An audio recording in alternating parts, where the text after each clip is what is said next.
zangu, Mtume sallallahu alaihi wasallam alisema katika kuna hadithi ya Mtume sallallahu alaihi wasallam katika hili marfuu inasema, rahimallahu Yusuf,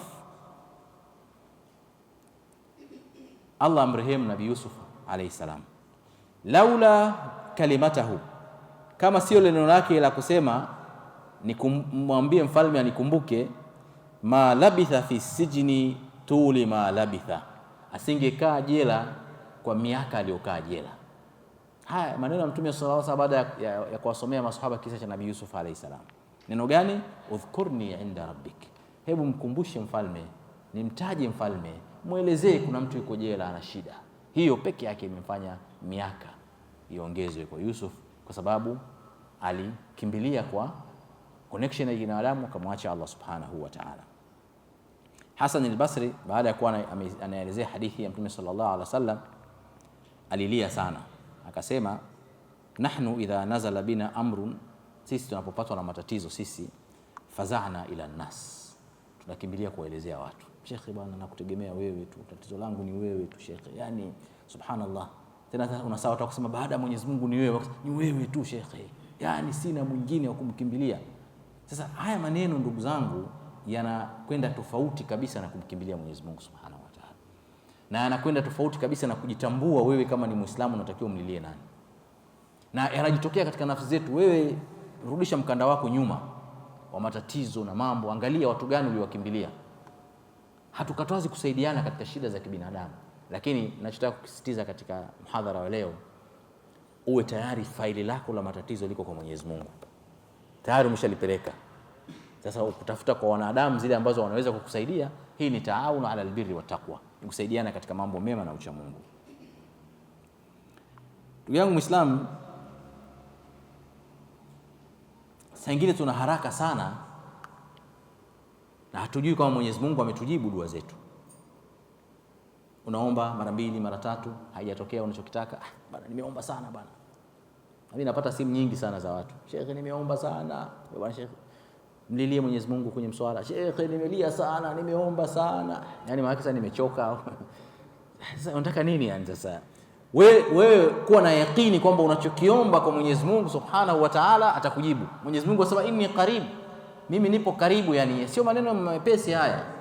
Wanapokuuliza waja wangu kuhusu mimi, fa inni qarib, mimi nipo karibu nao. Ujibu da'wata da'i idha da'ani, naitikia maombi ya mwenye kuomba anaponiomba, nipo karibu. Yani Mwenyezi Mungu anasema uongo. Lakini tatizo letu sisi tunataka tujibiwe tulichokiomba, wakati maulama wanasema wewe muombe Mwenyezi Mungu akupe chenye kheri na wewe, kwa sababu unachokiomba inawezekana hakina kheri na wewe.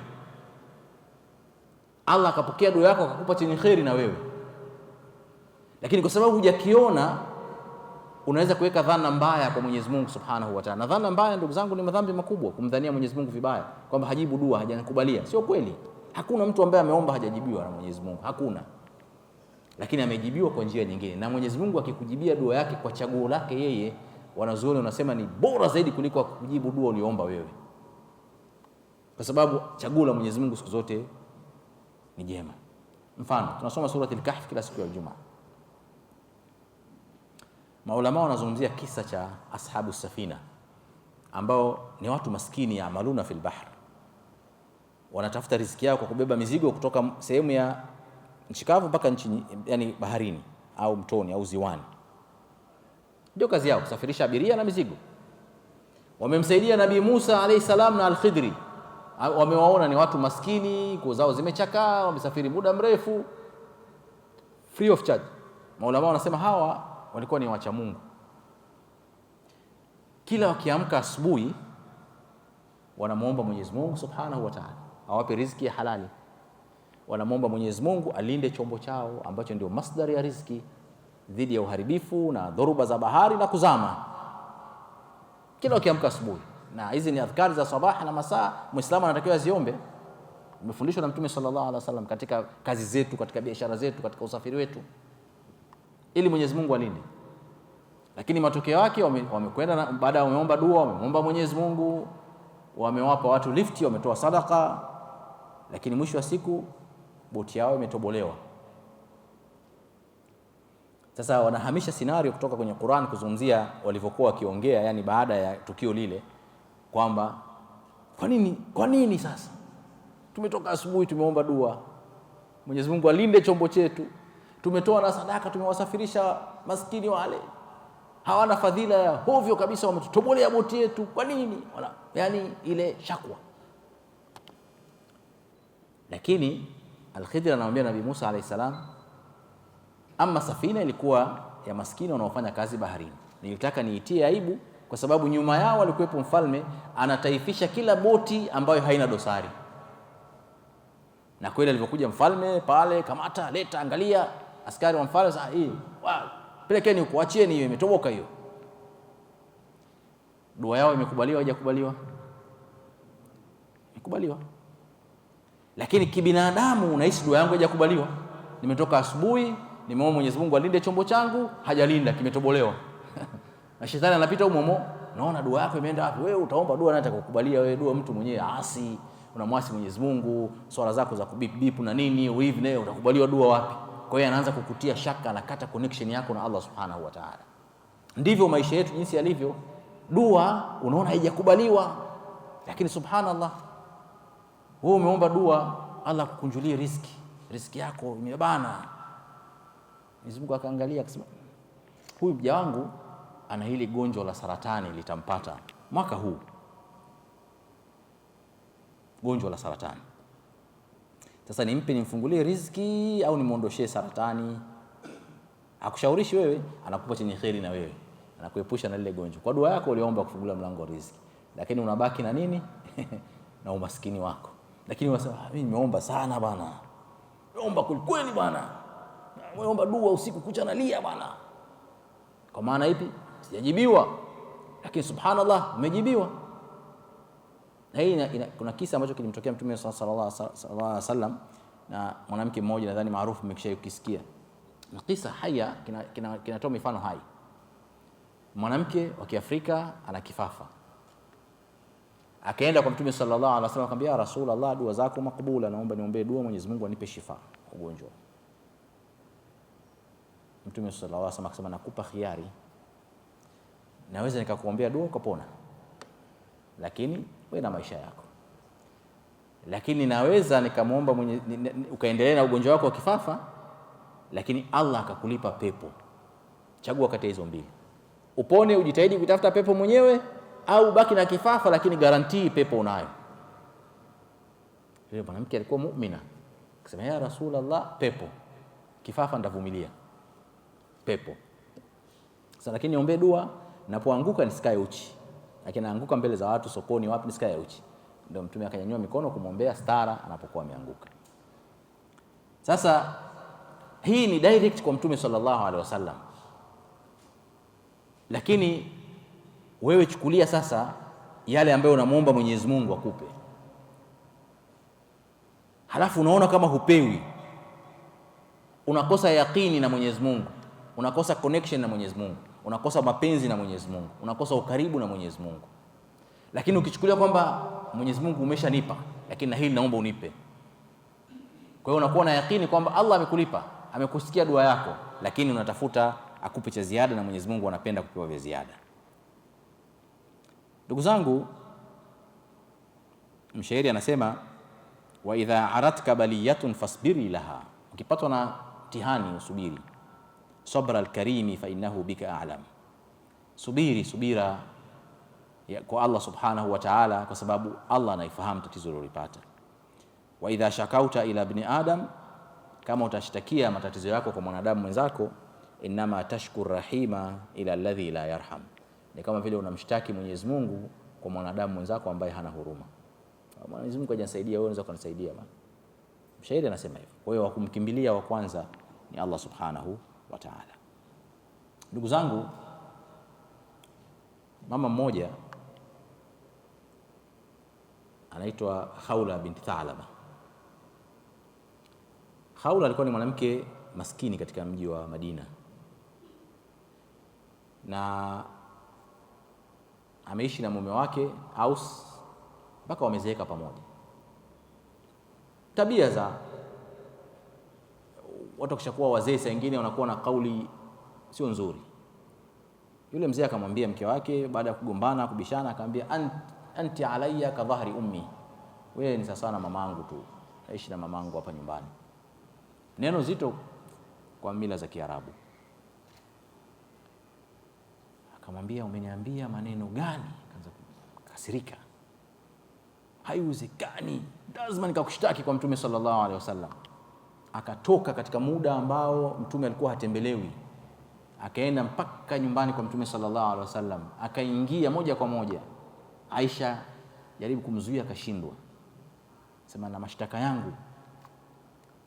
Akawa anamnong'oneza Mtume sallallahu alaihi wasallam masikioni. Aisha anasema nikawa najaribu kusikiliza, sio kwa sababu ya umbea, lakini alikuwa anataka kupata fatwa, sababu Aisha ni mwalimu na anataka apate mafunzo yote yanayotokea katika nyumba ya Mtume sallallahu alaihi wasallam awafundishe wengine. Asikii mama ana shida gani na Mtume atamjibu nini sallallahu alaihi wasallam. Akawa hasikii, lakini anamsikia Mtume anavyosema, lakini Khawla hamsikii. Kama vile wananong'onezana, wanabishana, maneno ya Mtume anamwambia isbiri ya Khawla, innahu ibnu ammik, huyu mzee ni mume wako, lakini ibnu ammik, mtoto wa ammi yako, mmezeeka pamoja, ukimwacha atakama subirie mtu mzima. Khawla anakataa.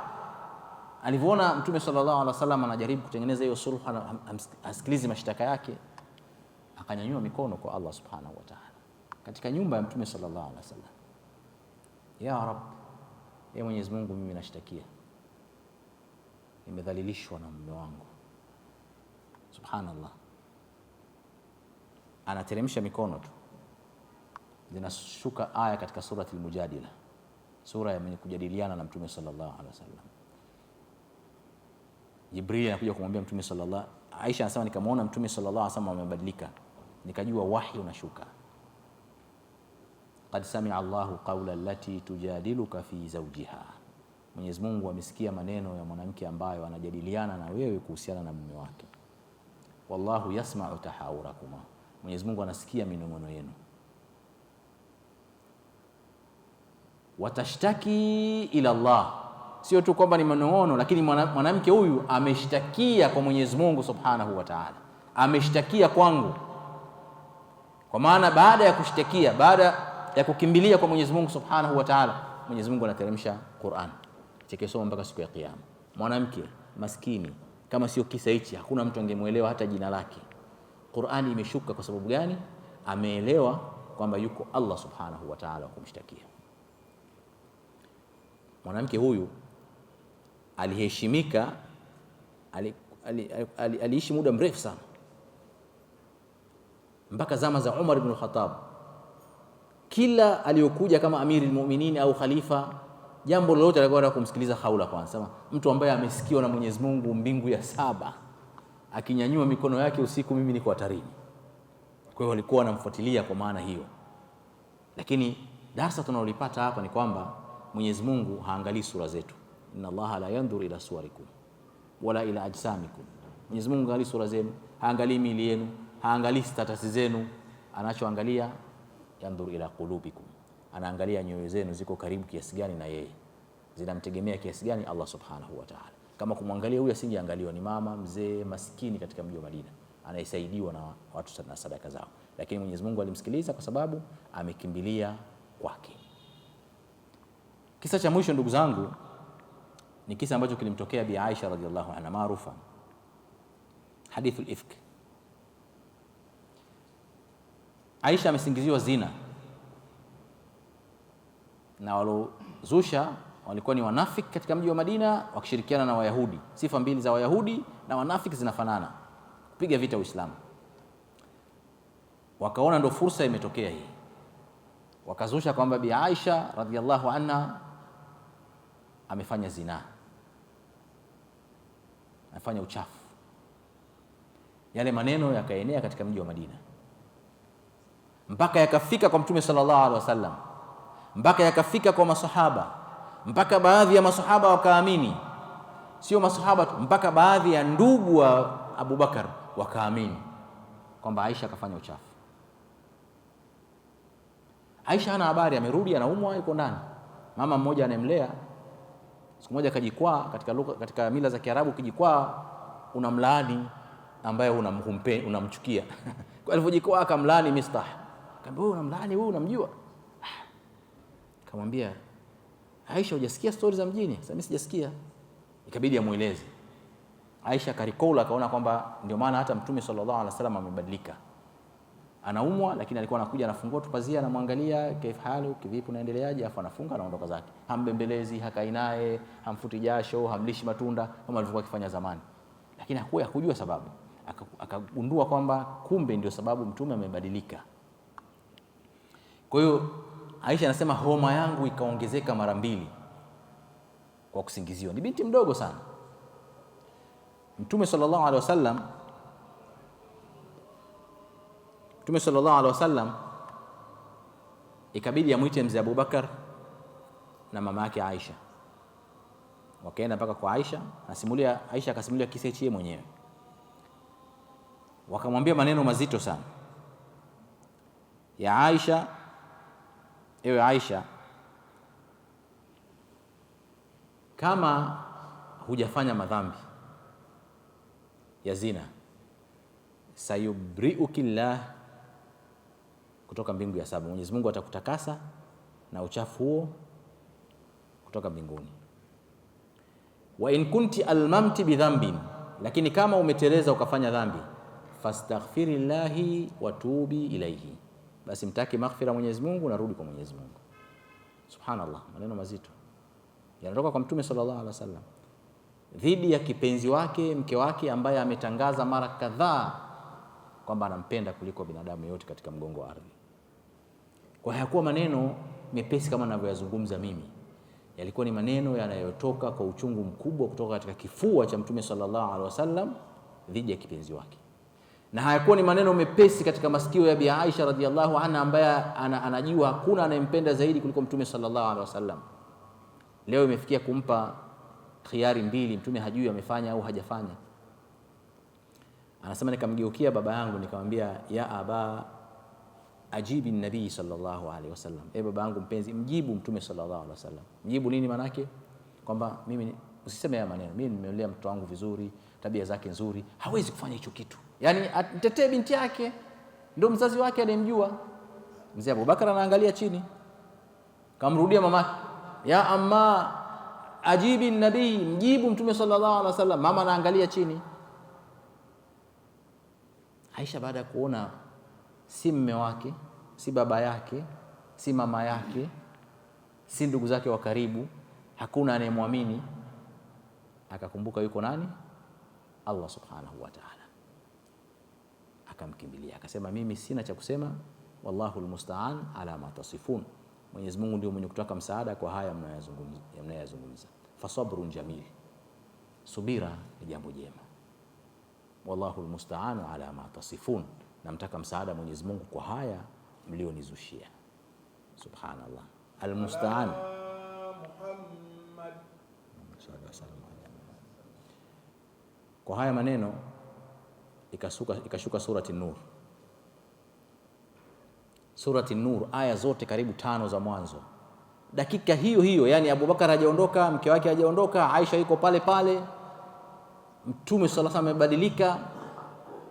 Baada tu ya kukaa vizuri, akaambia amekuja Jibril, amekusafisha. Akaanza kuzisoma aya za surati Nur kuanzia mwanzo mpaka mwisho. Hakika wale waliokuja na hadithi hii ni kikundi miongoni mwenu. La tahsabuhu sharran lakum bal huwa khairun lakum, sidhani kwamba hii iliyotokea ni shari kwenu, bali ni khairi kwenu. Khairi gani? Yale mafundisho ambayo yanapatikana katika surati Nur. Abu Bakar kafurahi, anamwambia binti qumi ishkuri an-nabii sallallahu alaihi wasallam, binti yangu simama mshukuru Mtume sallallahu alaihi wasallam, umesafishika, umekuwa msafi. Aisha akasema, la wallahi, sitafanya hivyo, bali nitamshukuru Mwenyezi Mungu subhanahu wa ta'ala ambaye amenitakasa kutoka mbingu ya 7 katika haya ambayo nyinyi hamkuwa mnaamini. Kwa maana nyingine, siwezi kukushukuru wewe baba, siwezi kukushukuru wewe mama, siwezi kumshukuru Mtume kwa sababu hamkuniamini maneno yangu. Alionisafisha ni Mwenyezi Mungu baada ya mimi kumlilia. Hii ndugu zangu inatufundisha nini? Yote hii haya ni mafunzo ya kuonyesha jinsi gani ambavyo tunavyokimbilia kwa Mwenyezi Mungu Subhanahu wa Ta'ala kwa ikhlas kabisa, kwa yaqini kabisa, tukawa hatuna njia nyingine zaidi ya kutusaidia zaidi ya Mwenyezi Mungu peke yake, bila kuweka fikra kwamba kuna fulani au ilani au sijui nani. Wewe ukaweka yaqini yako kwa Mwenyezi Mungu Subhanahu wa Ta'ala peke yake, wallahi tatizo lako litaondoka, shida yako itaisha. Tatizo kubwa yaqini, na hapa ndo shetani anapotuchezea, kukosa mawasiliano sisi na Allah Subhanahu wa Ta'ala kwa kumchukulia Mwenyezi Mungu kiwepesi, kumjaribu Mwenyezi Mungu katika maombi yetu. Kwa hiyo fafiru ila Allah Subhanahu wa Ta'ala, ndugu zangu, ilikuwa ni darasa inanihusu mimi, lakini inawahusu nyinyi ndugu zangu Waislamu na wote ambao wanatuangalia, kwamba sisi tuna matatizo mengi sana sana sana. Kama sisi mashekhi tunapata simu, wallahi unashindwa kulala usiku. Sio tatizo lako, hata mtu aliyokupigia simu hujui jina lake, amepiga kutoka wapi, huelewi, lakini anakuhadithia wewe, ndoto zako zote zinakuwa zinabeba shida zake yule bwana. Matatizo katika jamii,